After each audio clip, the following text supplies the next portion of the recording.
Zika ভাইরাসটা আসলে কি এবং জিকা ভাইরাস দিয়ে আসলে আমরা কেন আসলে এই ভাইরাসটা নিয়েও কথা বলছি বা এটাও নাকি আমরা অনেক রোগী পাচ্ছি কিনা? জি, আমি নিশ্চয়ই প্রশ্নে আসবো।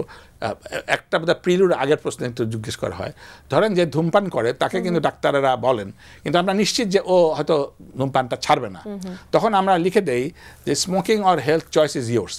এত কিছুর পরে যদি আমাদের কোনো মনে এই ভ্যাকসিন নিয়ে সন্দেহ থাকে, নিঃসন্দেহে তার দায়িত্ব তিনি নেবেন এবং ভ্যাকসিন দেওয়া না দেওয়া সেই পরিবার বা সেই মায়ের ইচ্ছাধীন। আমরা শুধু তার ডাজ অ্যান্ড ডোন্টস ভালো মন্দটা বলতে পারি। আচ্ছা, এবার আসছেন জিকা। এটি অতি সম্প্রতি কালে বাংলাদেশে আবিষ্কৃত হয়েছে। এটা একটা মশকবাহিত রোগ এবং এটাও ওই এডিস মস্কুইটো দ্বারা আসে। এডিস মস্কুইটো সম্বন্ধে আমাদেরকে এই 25 বছর ধরে ডেঙ্গু কানে গেছে ওই মশার বর্ণনা করতে করতে শব্দটাকে পরিচিত করেছে।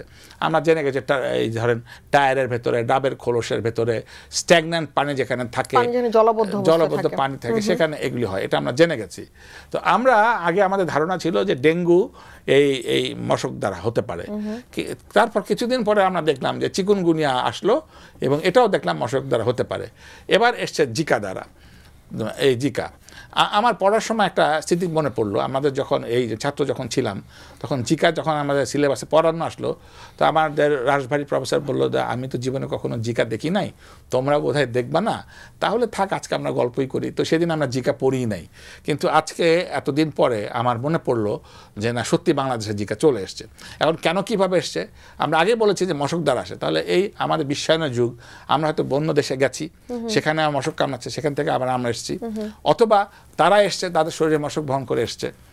এটা হচ্ছে তাহলে জিকা কিভাবে বাংলাদেশ এলো তার উত্তর। দুই হলো যে এখন পর্যন্ত জিকা অ্যালার্মিং হয়ে উঠতে পারে না, কিন্তু সতর্কীকরণ যদি করি তাহলে পরে জিকা হবে না। জিকাটাকে কিভাবে চিনব?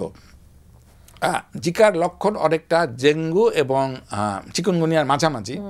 দুটো ক্ষেত্রেই জ্বর হবে, দুটোর ক্ষেত্রে আর্থালজিয়া মাইল্ড যাবে, শরীর বেজবেজ করবে, ব্যথা করবে, কিন্তু ডেঙ্গুতে খুব বেশি ব্যথা করবে।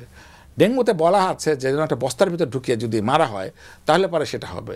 ডেঙ্গুতে ব্লিডিং হতে পারে, জিকাতে সেরকমভাবে হয় না।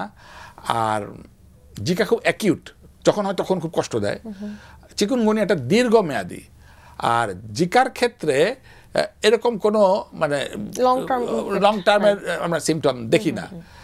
সবচেয়ে যে জিনিসটা ভীতির কারণ জিকার জন্য সেটি হলো আমাদের গর্ভবতী মা।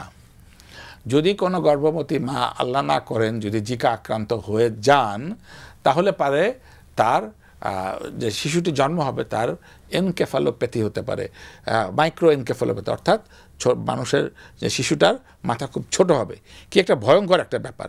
সুতরাং মাতৃগর্ভস্থ যে শিশু আছে তার জন্য, মায়ের জন্য এই সময়কালে মশা থেকে দূরে থাকাটার ব্যাপারে অত্যন্ত সতর্ক থাকতে হবে এবং এই ব্যাপারে জিরো টলারেন্স থাকতে হবে।